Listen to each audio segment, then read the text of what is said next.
Bonsoir, vous êtes sur votre émission Les armes offensives et défensives face aux fausses doctrines. Mais aujourd'hui, nous allons parler du salut de l'humanité et nous allons continuer le message que nous avons eu la semaine dernière, le sauveur de l'humanité. Mais aujourd'hui, partie 2, donc intitulé le salut de l'humanité. Et vous avez pour sous-thème le faux cri de minuit. Docteur Yannick, bonsoir. Bonsoir mon frère bien-aimé Olivier. Que le Seigneur Dieu vous bénisse richement. Nous vous saluons tous par le nom précieux de notre Seigneur Jésus. Et il faut expliquer au peuple de Dieu comment est-ce que nous rencontrons des difficultés par rapport à tous ces directs. Je vous redonne encore une fois la parole. Que Dieu vous bénisse. Merci, docteur Yannick. Nous tenons à vous dire vraiment, c'est un peu compliqué par rapport à la connexion et autres. Donc, vous tous qui nous suivez, vraiment, vous avez... faut leur expliquer, c'est pas à notre niveau. C'est indépendamment de notre volonté. Donc, vous voyez que c'est un combat.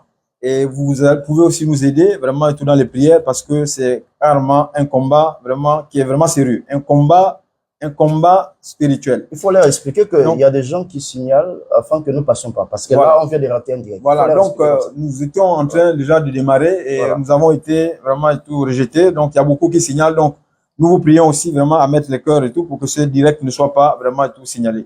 Donc, docteur Yannick, pour commencer, parce qu'aujourd'hui, le sous-thème, c'est le faux cri de minuit. Et nous savons qu'il y a quelqu'un qui a parlé du cri de minuit et il s'est appuyé sur une écriture de la Bible de Matthieu 25 à partir du verset 6. Mais docteur Yannick, nous voulons que tout au long de l'émission, vous nous démontriez en quoi ce faux cri de minuit est un faux message ou c'est un faux cri de minuit, parce qu'il y a un cri de minuit dans la Bible, mais en quoi est-il faux ce cri de minuit?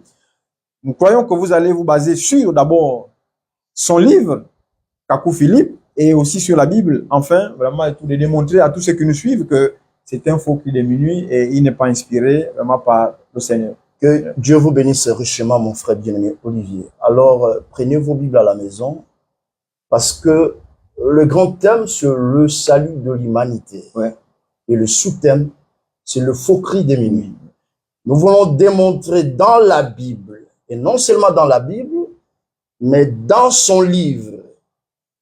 Là, nous avons le livre écrit par cet homme, comme vous le voyez. Voilà. Ce ne sont pas mes paroles. Voilà. C'est bien écrit là. Et le deuxième volume, c'est ici. C'est le même livre. Comme vous voyez. Alors, nous allons utiliser son livre et pour nous, la Bible, pour détruire cette fausseté sur le cri des minuit. Pourquoi nous appelons ça faux cri des minuit? Alors, pour ce faire, je vais vous demander à prendre son livre. Parce que même Moïse dit, tu ne peux pas condamner une personne sans l'avoir écoutée. Et pour nous, pour écouter cette personne, on doit lire son ouvrage. Kakou chapitre 11, verset 1. Prenez là-bas. Kakou chapitre 11. Voilà. Kakou chapitre 11, verset 1. Kakou chapitre 11, verset 1. Bah, avant de lire, hein, regardez, ça c'est son livre. On veut lui détruire dans son propre livre et puis dans la Bible. Alors, invitez les frères et sœurs. Et puis, les gens signalent cette vidéo. Hein, il faut mentionner bien des choses là-bas. Nous n'avons pas l'habitude de les dire, mais faites-les afin que les âmes soient sauvées. Kakou chapitre 11, verset 1. Pourquoi nous les détruisons avec la Bible d'abord? Kakou 11, chapitre 1, il est écrit. Voilà. Et si vous ne pouvez pas prendre la Bible pour contredire ce que je prêche, restez tranquille. Doucement. C'est lui-même Kakou Philippe qui parle ici. Si vous ne pouvez pas prendre, c'est le prophète ivoirien qui parle. La Bible. La Bible est pour me contredire, taisez-vous. Donc, comme on ne peut pas se taire, nous allons prendre la Bible. Parce que pour lui, la seule version, la seule traduction de la Bible, c'est Darby. Nous avons Darby entre nos mains. C'est avec Darby qu'on va renverser cette fausse petite doctrine qui vient de l'enfer. Pour ce faire, allons-y, frère bien-aimé Olivier. Kakou chapitre 134. Pour le bien-aimé qui nous suit à la maison. Prenez ça. Kakou chapitre 134. Verset 44. Il est écrit. Kakou chapitre 134, verset 44. Vous vérifiez ça. Notez, vous qui nous suivez, à partir de vos maisons. Kakou 134, verset 44. Il est écrit: la parole de Dieu pour ton salut, ce n'est pas la pure vérité basée sur la Bible. Écoutez-moi très bien. Le thème, le grand thème, c'est le salut de l'humanité. Maintenant, qu'est-ce qu'il dit dans son livre? Reprends ça pour le bien-aimé. Dans son livre Kakou 134, verset 44, il dit ceci: la parole de Dieu pour ton salut. Écoute, il dit que la parole de Dieu pour ton salut, toi qui m'écoutes là, ce n'est pas la pure vérité basée sur la Bible. C'est-à-dire, il dit que le salut qu'il vient d'annoncer, ça ne sort pas de la Bible, ce n'est pas une pure vérité basée sur la Bible. C'est-à-dire, son salut n'est pas basé sur ce qui est écrit. Doucement, parce que le thème c'est montrer pourquoi nous disons faux cri de minuit. Ce qui fait que son message soit faux, parce qu'il dit que le salut qu'il est en train d'annoncer, cela n'est pas basé sur une pure vérité de la Bible. Continuez. Ou le Coran. Voilà. Mais ce que le prophète vivant de ton temps dit. Donc, ça dit que son salut vient de lui-même.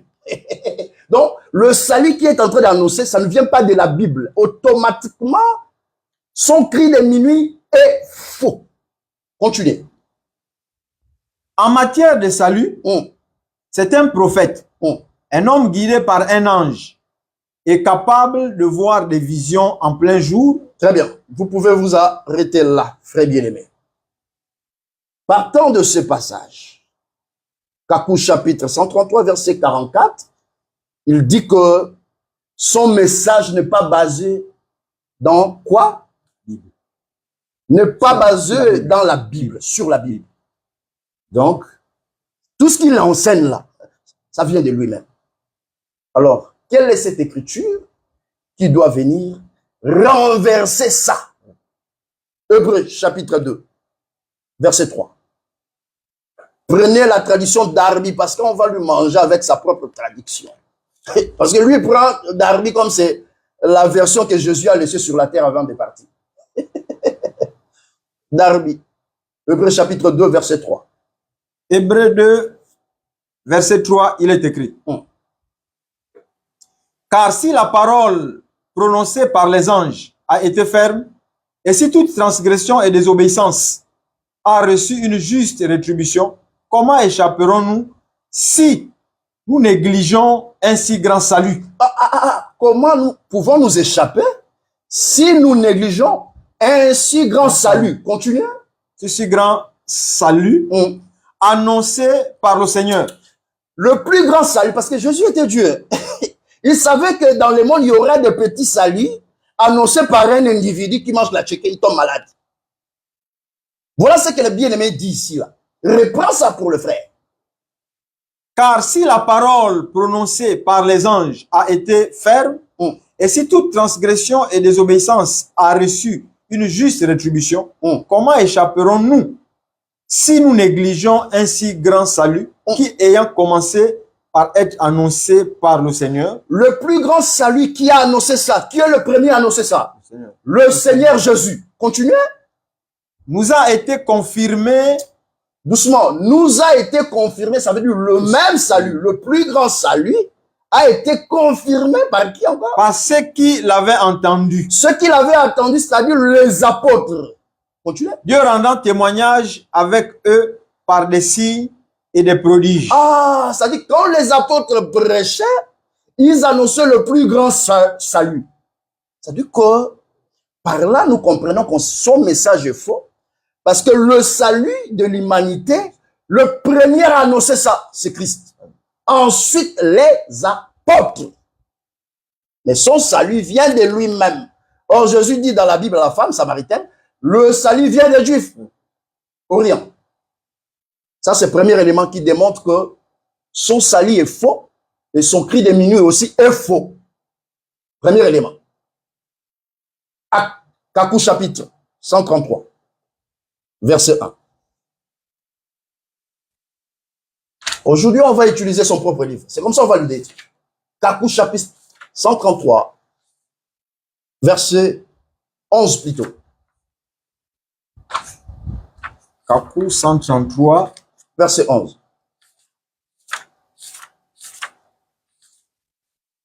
Notez ça très bien, calmement, là où vous êtes. Kakou 133, verset 11. Allez-y vite, frère. Voilà, allez-y vite. Ça, ouais. Voilà. Kakou 133, verset 11, il est écrit. Et vous me dites, la Bible dit, le Coran dit, Branham dit, moi, Kakou, Philippe, qui vous parle, je suis un prophète, et ce n'est pas la Bible ou le Coran qui doit me dire ce que je dois faire. Écoutez ce qu'il est en train de dire. Vous me dites que la Bible a dit, le Coran a dit. Lui rejette la Bible. Il dit que ce n'est pas la Bible. Reprenez ça. Et vous me dites, la Bible dit, le Coran dit, Frère Branham dit, moi, Kakou Philippe, qui vous parle, je suis un prophète, et ce n'est pas la Bible ou le Coran qui doit me dire ce que je dois faire. Doucement, il dit quoi? Hein? Ce qu'il doit faire. Ça, en d'autres termes, ce qu'il doit enseigner. C'est ça. Parce qu'il n'est pas venu faire les affaires. Il parle par rapport à l'enseignement. Ce qu'il doit faire n'est pas lié avec la Bible. Donc, automatiquement, son cri de minuit est faux. Continuez. Ce que je dois faire, je suis un prophète et ce n'est pas la Bible ou le Coran.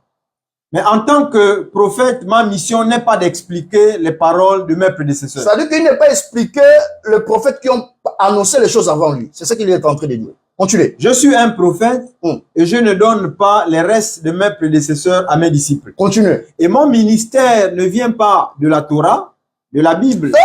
Doucement, écoutez ça très bien. Frère, donnez ça. Parce que ici, ça c'est une pièce.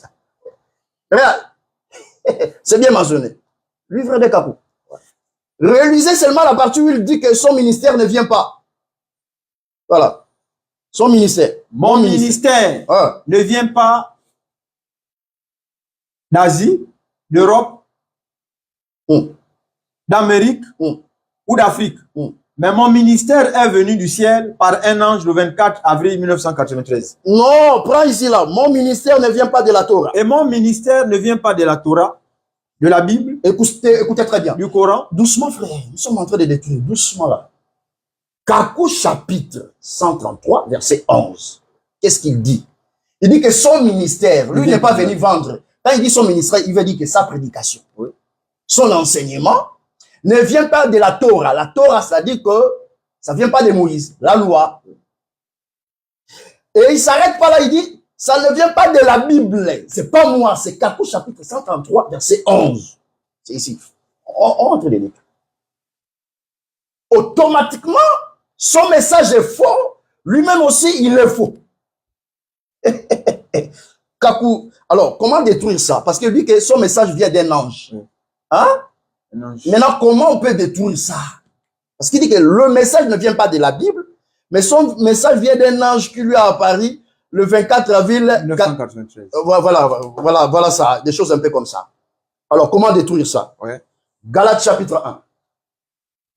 Lui, avec la tradition, parce qu'il sera renversé avec la tradition qu'il utilise. Galates chapitre 1. Tradition d'Arvi. Bible. Verset 6 à 8. Galates chapitre 1, verset 6 à 8.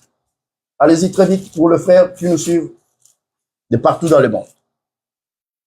Galates 1, 6 à 8. Il est écrit. Je m'étonne de ce que vous passez si promptement de celui qui vous a appelé par la grâce de Christ à un autre évangile différent. Paul dit, mais je m'étonne que vous passez un autre évangile différent. Continuez. Qui n'est pas un autre. Mais il y a... Doucement, il n'y a pas un autre évangile. En réalité, il n'y a pas un autre évangile. C'est ce que frère Paul dit. Continuez. Mais il y a des gens qui vous troublent. Il y a des gens qui vous troublent comme ces prophètes ivoiriens qui troublent. Et qui veulent pervertir l'évangile du Christ. Donc, ils veulent renverser l'évangile de Christ. Mais quand nous-mêmes... Paul dit, quant à nous-mêmes, ça dit moi, Paul, et le reste des apôtres.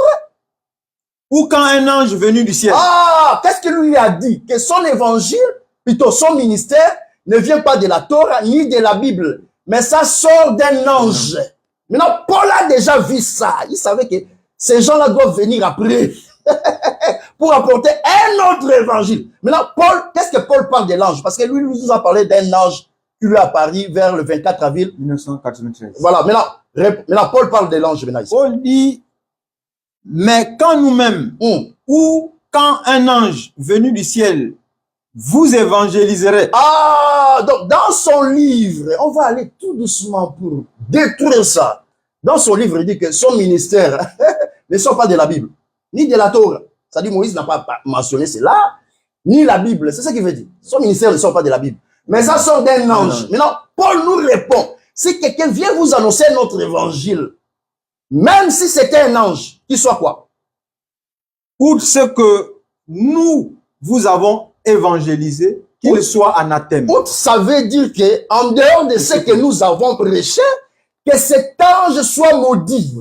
Donc, Paul a maudit cet ange. Donc, pour nous, on ne peut pas être effrayé parce que tu as dit 24 avril 1993, un ange est apparu. Paul l'a déjà placé sous la malédiction. Automatiquement, un ange qui est apparu, soi-disant ange, vers 24 avril 1993, et la personne, et tous ils sont placés sous la malédiction.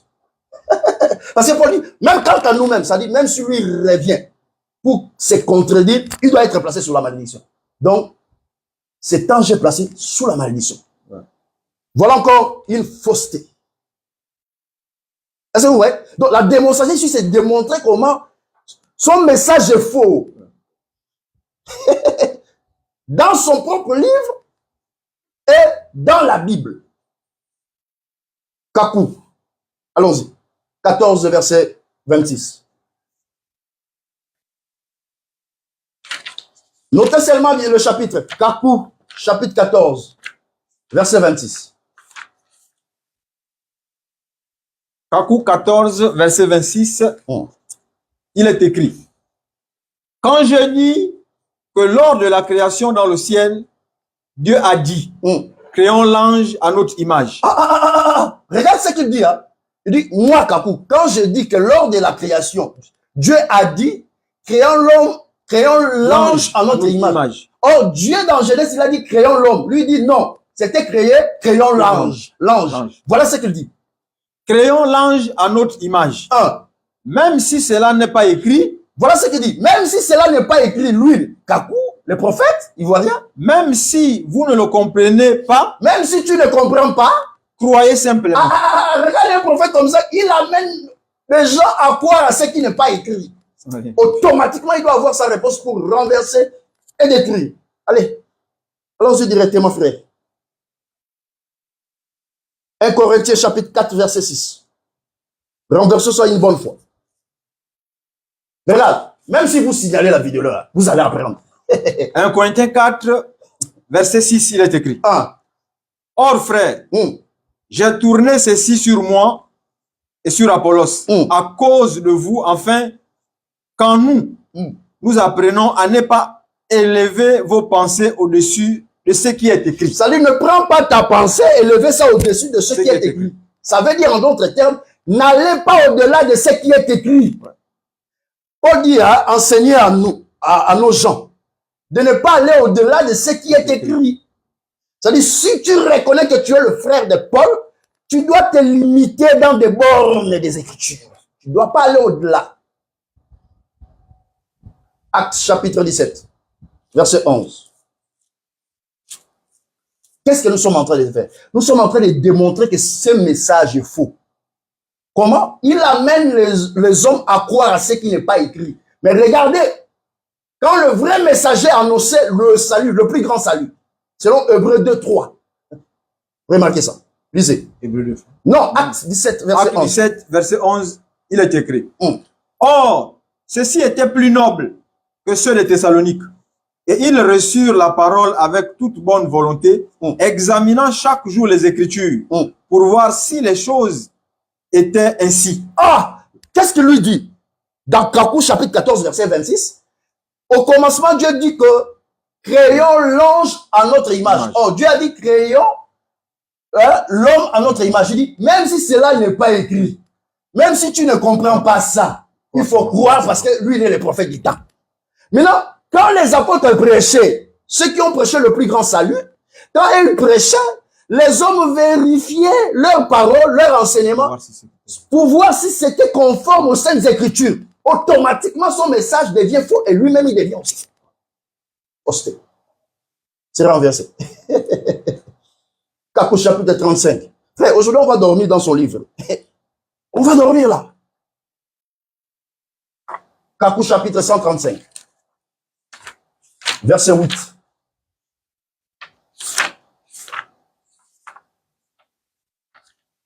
Prenez vos Bibles. Kakou 135. 135, verset 8. Oui, Kakou 135, verset 8. Allez-y. C'est ici. Voilà, verset 8. Kakou 135, verset 8, il est écrit. Et donc, je ne suis pas venu éclairer la Bible. Écoutez, il dit que je ne suis pas venu éclairer la Bible. Ça veut dire, je ne suis pas venu expliquer la Bible. Quelqu'un qui s'est dit prophète, il dit que je ne suis pas venu éclairer la Bible. Mais il est venu faire quoi? On va vous démontrer dans cette émission ce qu'il est venu faire. Pour ramener les gens à la Bible. Ah, papa. Nous sommes ici, là. C'est ici. C'est pas moi. Reprenez ça. Kakou 135, verset 8, il est écrit.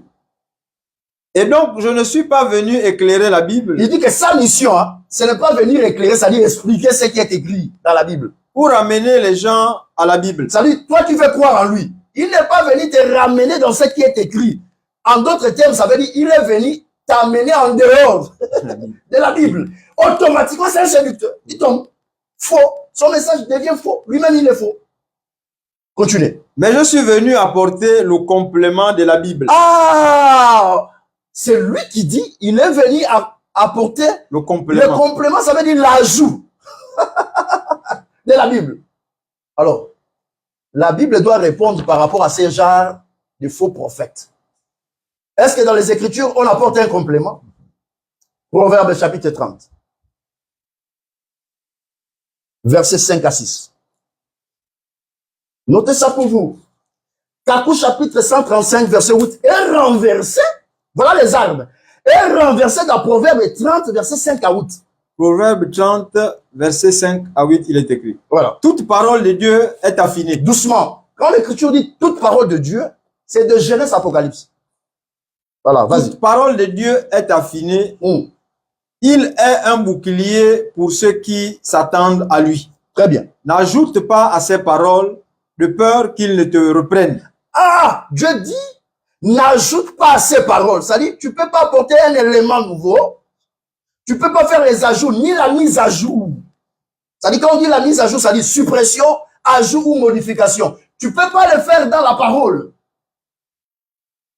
Vas-y.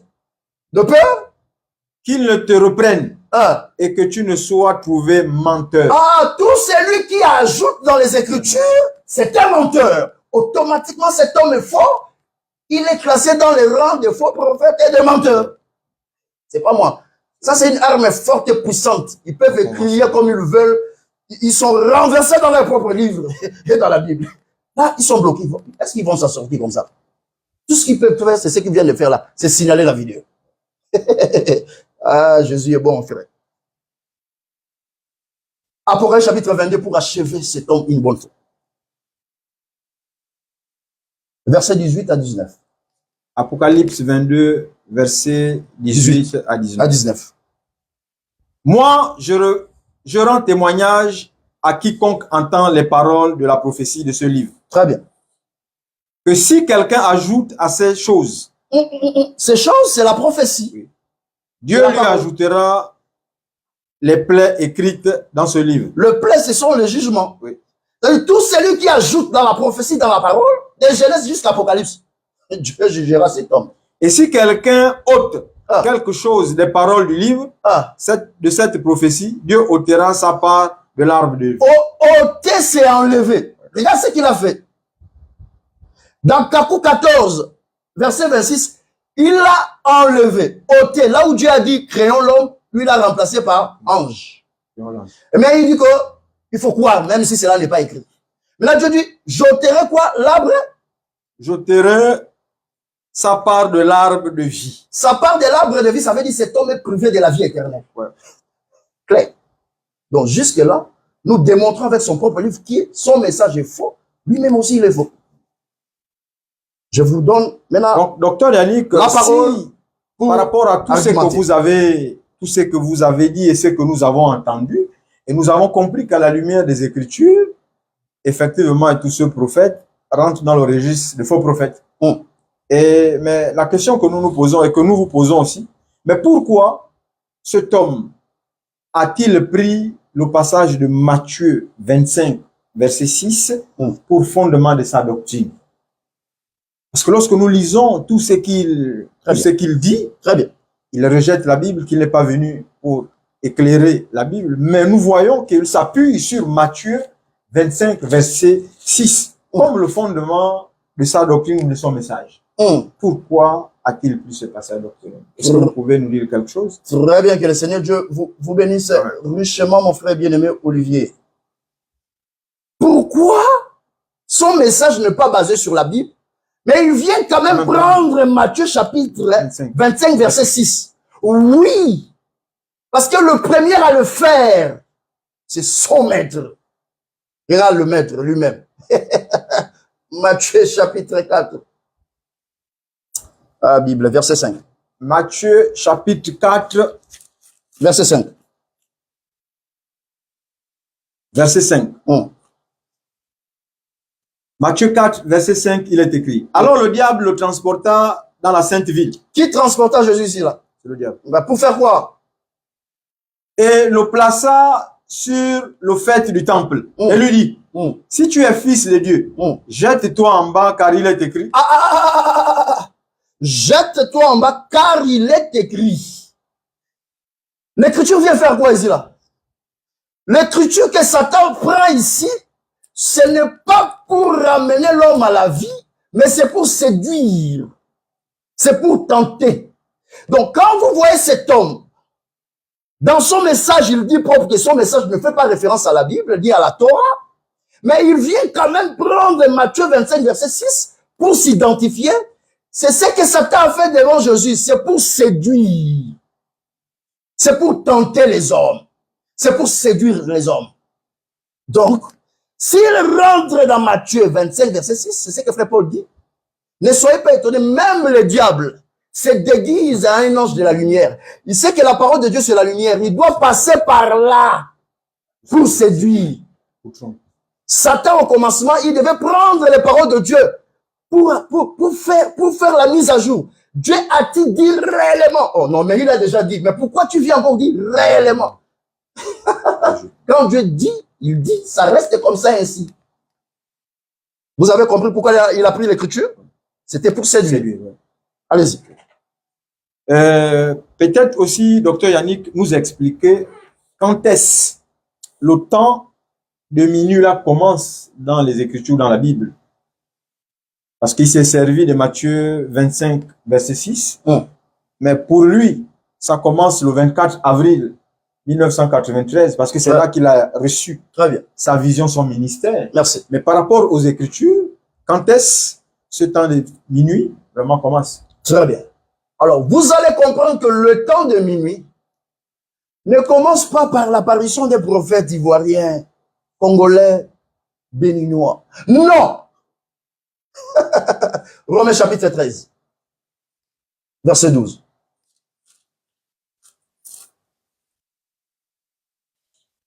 Romains 13, verset 12. Verset 12, il est écrit. Et encore ceci, connaissant le temps, que c'est déjà l'heure de nous réveiller du sommeil, car maintenant le salut est plus près de nous que lorsque nous avons cru. La nuit est fortement avancée et le jour s'est approché.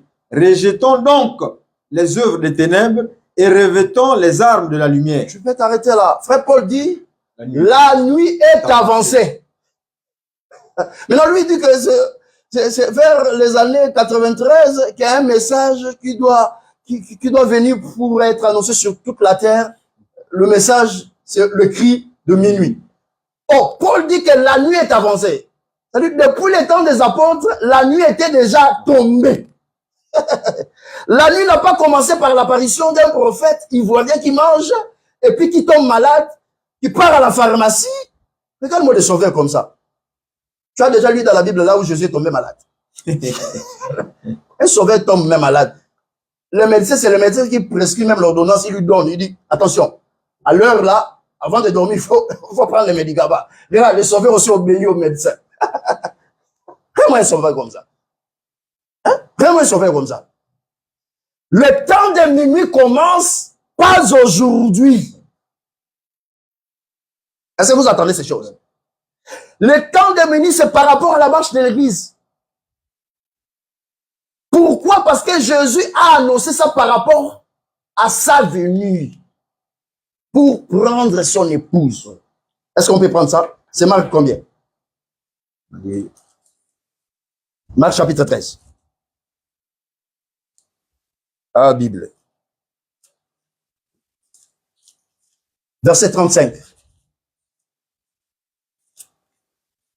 Marc chapitre 13, verset 35. Marc 13, verset 35, il est écrit. Voilà. Veillez donc, car vous ne savez quand le maître de la maison viendra, le soir, ou à minuit, ou au chant du coq, ou au matin, de peur qu'en arrivant, tout à coup, il ne vous trouve dormant. Mais écoutez, Jésus parle de sa venue. Beaucoup de gens prêchent. Seconde venue, ils ne comprennent même pas. Ils confondent l'enlèvement et la seconde venue. Regarde les gens comme ça là. Hein? Sa venue ici là, il ne va pas fouler les pieds sur la terre. C'est dans les airs qu'on doit aller à sa rencontre. Est-ce que vous voyez ça? Maintenant, c'est Jésus qui a annoncé sa venue par rapport à un temps.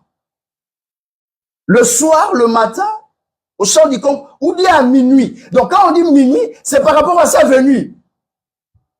Maintenant, la voix qui parle est là.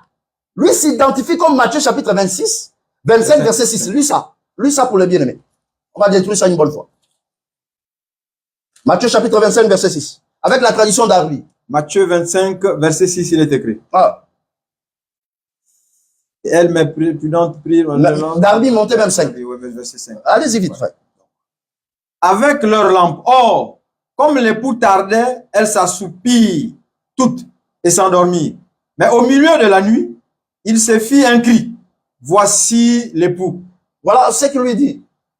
Il condamne la tradition second pour s'identifier. Second dit on cria. Lui dit non, c'est faux. Reprends maintenant ce qui est écrit ici dans la version d'Arbi. La version d'Arbi dit ceci. Mais au milieu de la nuit, il se fit un cri. Il se fit un cri. C'est pour dire que c'est lui qui est ce cri-là. Il s'identifie à la voix qui parle ici, le cri. Il se fait attendre ici. Il dit que c'est lui, le prophète ivoirien. Ouais. Alors, parce que quand il lit la Bible en français, lui parce qu'on dit il se fit un cri au singulier, c'est pour lui dire, c'est pour dire que il s'agit d'un seul homme. Non. Quand Paul disait la nuit est avancée, mais Paul qui parlait là, c'était toute une voix qui criait pour réveiller les gens dans le sommeil. C'est-à-dire, en d'autres termes, distraction. Est-ce que vous entendez ces choses? Donc, Paul était toute une voix. Mais quand Paul prêchait, il ne prêchait pas seul. Il dit, nous ne nous prêchons pas nous-mêmes. Nous prêchons que sur le Seigneur. Maintenant, lui, quand il lit, il se fit un cri, il dit que c'est lui. Donc pour lui en français, il dit que il pense que c'est une personne comme ça là. Bon, je vais vous démontrer que dans une voix, on peut trouver plusieurs personnes. C'est ce que je suis en train de démontrer. Noir sur blanc. Dans une voix, on peut trouver plusieurs personnes parler. Acte des apôtres. Allons-y. En renversant son et en expliquant qui crie dans cette voix. Voilà, qui crie dans cette voix réellement parce que lui s'identifie à cette voix comme c'est au singulier. Maintenant, par rapport à la Bible, très bien. Quelle est cette voix et qui est dans cette voix? Donc, on va démontrer maintenant qui est dans cette voix. Qui parle là. Et puis la voix là commence à parler quand? Wow. On explique les camps d'abord de la voix. Acte des apôtres. Ah, Bible. Chapitre 2, verset 14. Acte 2, verset 14, il est écrit. Mais Pierre s'étant levé avec les 11. Doucement. Pierre s'étant levé avec combien? Les 11. C'est-à-dire, il y a Pierre et puis il y a les 11. Continuez. Et leur parla. C'est-à-dire que quand Pierre parla, il était accompagné avec les 11. Est-ce que vous voyez ça?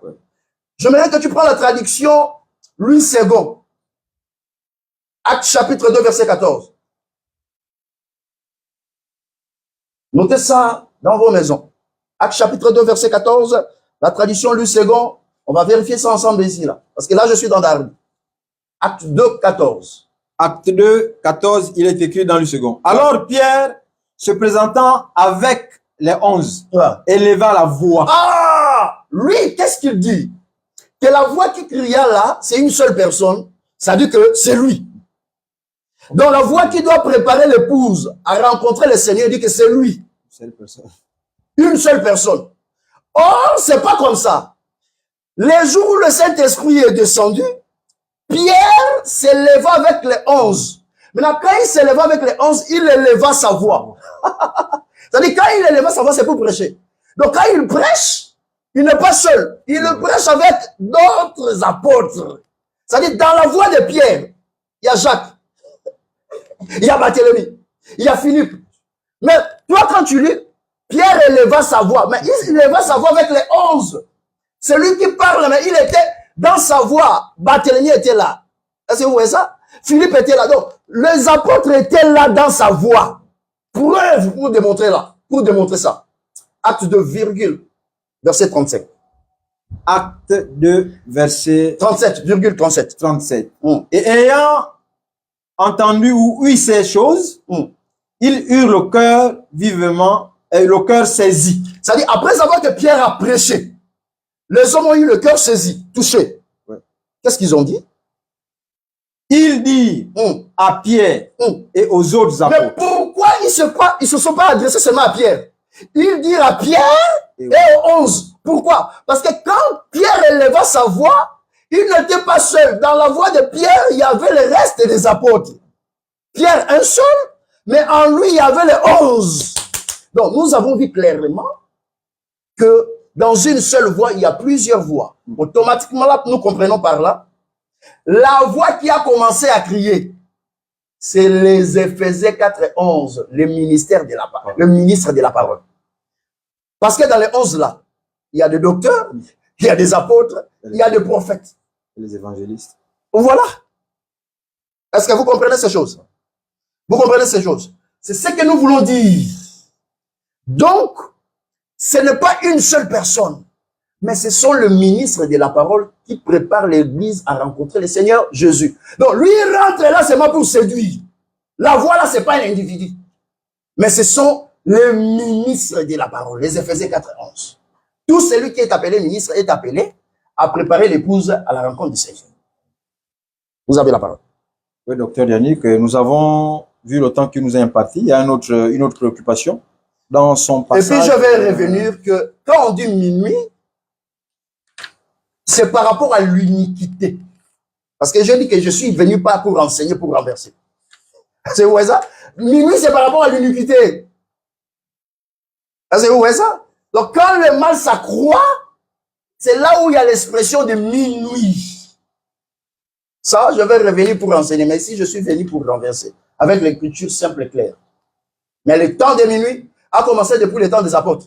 Quand l'église marche à sa sortie, on appelle ça minuit. Parce que Christ est venu pour récupérer son épouse. Ouais. Okay. Vas-y. Il y a une autre préoccupation. Nous allons aussi le lire dans un de ces passages. De Kakou 137, verset 51. Là où il parle d'être le sauveur et le médiateur. Lui, c'est ça. Et par rapport à la Bible, c'est que la Bible lit. Donc, nous sommes dans Kakou 137, au verset 51. Nous allons le lire. Moi, Kakou, Philippe, je ne suis pas mort à la croix pour vous, mais je suis l'ambassadeur et le médiateur. Arrêtez-toi. Entre Dieu et vous aujourd'hui. Voilà. Donc, lui, il dit dans son message qu'il est le sauveur et il est le médiateur entre Dieu et les hommes. Mais qu'est-ce que la Bible dit? 1 Timothée chapitre 2, verset 5, c'est pour renverser ça. Restez là. 1 Timothée chapitre 2, verset 5. 1 Timothée chapitre 2, verset 5. On va aller vite. Voilà. 1 Timothée 2, verset 5. Verset 5, il est écrit. Mais si quelqu'un ne sait pas conduire sa propre maison, comment prendra-t-il soin de l'assemblée de Dieu? Ouais, vas-y. Qu'il ne soit pas nouvellement converti. Vas-y, Montez le verset 5. Ouais. Remontez, là, tu es dans 3. Ouais. Là, tu es dans 3. Ah oui, c'est ici, ouais. Voilà. Ah, okay. Voilà. C'est ici, là. Voici. 1 Timothée 2, 5. Car Dieu est un. Ah. Et le médiateur entre Dieu et les hommes est un. Ah. L'homme Christ. Ah. Jésus. Ah. Qui s'est donné lui-même en rançon pour tous. Non, directement, Paul renverse ça. Il dit que Dieu est un, il y a un seul médiateur entre Dieu et les hommes. Ouais. C'est Jésus-Christ, homme. Le fait qu'il dit que c'est lui qui est le médiateur, il devient l'antichrist. Ça, c'est déjà renversé. Allez, allez, si tu peux continuer ici, la lecture. Voilà, allons-y, on va gagner en temps. La lecture, ouais. Voilà. Donc, il dit qu'il est le médiateur entre Dieu et les hommes aujourd'hui. Je suis le porte-parole de Dieu aujourd'hui. Doucement. Quand il dit qu'il est le porte-parole de Dieu, vous qui écrivez à la maison, Hébreux chapitre 1, verset 1. Dans ces derniers temps, Dieu nous a parlé par le Fils. Il ne faut pas lire à cause du temps. Donc, le porte-parole de Dieu dans le temps de la fin, c'est Jésus. Hébreux chapitre 1, verset 1. Automatiquement, il est fort, ça tombe. Continuez la lecture. Je tiens les clés du ciel. Et pendant que je suis vivant sur la terre, nul ne peut être sauvé que par moi. Oui. Alors, quand il dit que nul ne peut être sauvé par lui, c'est lui qui détient la clé du ciel. C'est faux. Actes chapitre 4, verset 12.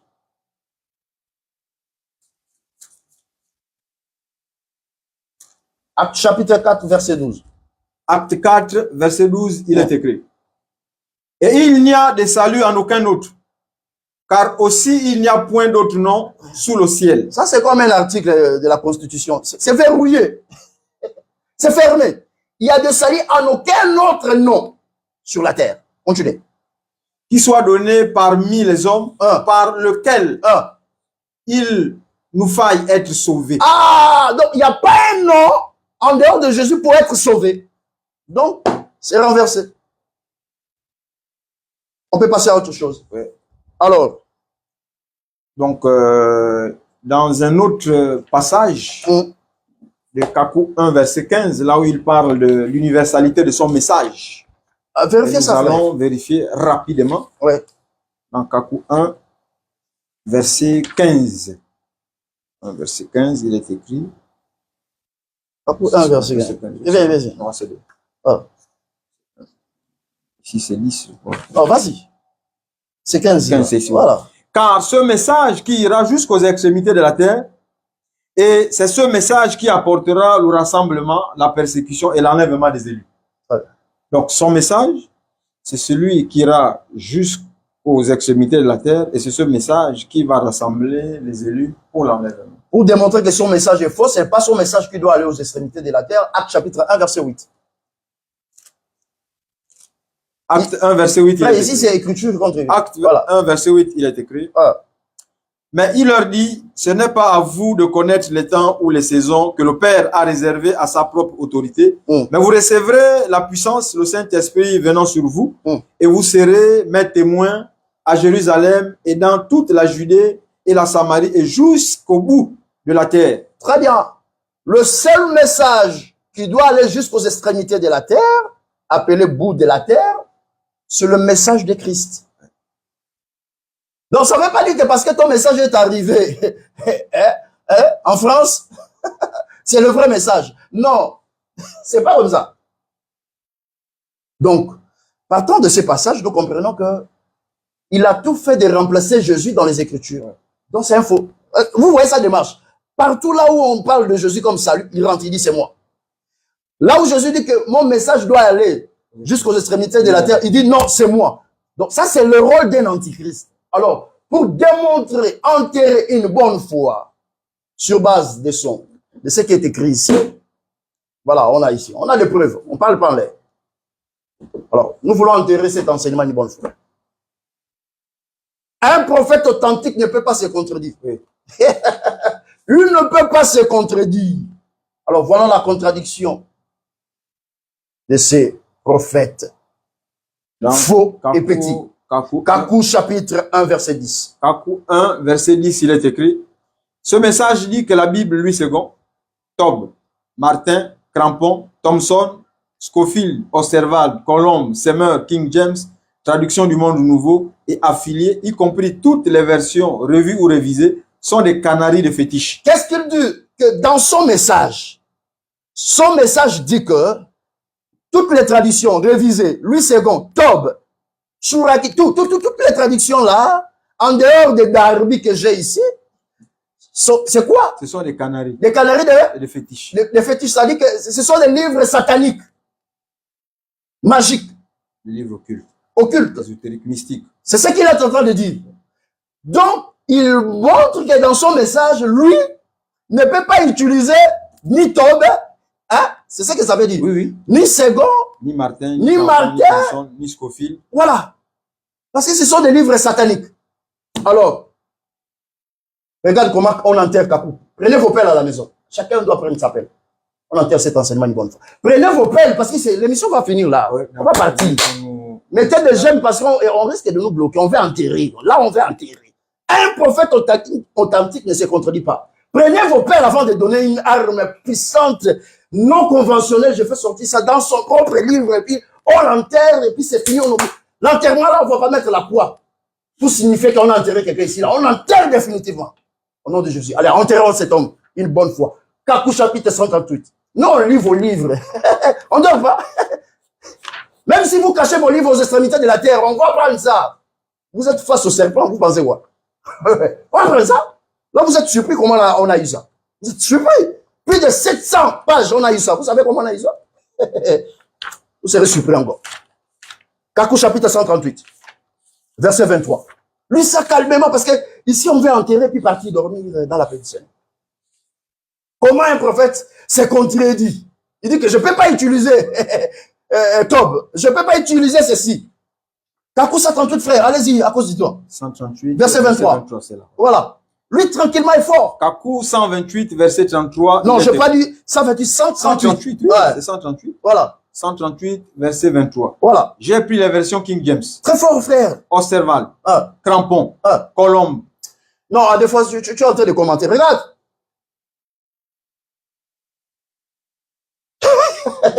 Réalisez ça. J'ai pris les versions King James. Oh, mais il a dit, qu'est-ce qu'il a dit dans Kakou chapitre 1, verset 10? Que toutes les versions là, ce sont des versions sataniques. Mais ici, il prend ça. Quand il dit, il le prend, c'est pour lire. C'est pas pour rire. Il a pris ça pour faire quoi? Continuez. Toutes les versions de la Bible font mention d'un seul cri. Ça dit que pour faire asseoir son enseignement, qui est un seul cri, c'est de lui qu'on parle, il s'est référé à toutes les versions. Mais dans Kakou 1.10, il dit que toutes ces versions-là, c'est satanique. Ce sont des canaries. Continuez. Toutes les versions de la Bible font mention d'un seul cri. Sauf la version... C'est-à-dire ici, Kakou est en harmonie avec les versions qu'il a considérées sataniques. Il n'y a que Satan qui peut acclamer Satan. Bible.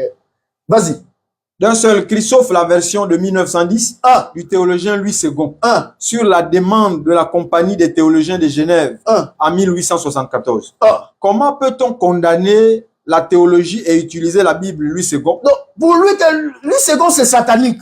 On peut pas condamner la théologie et puis tu prêches avec Louis II. Et si on n'est pas un fils du diable?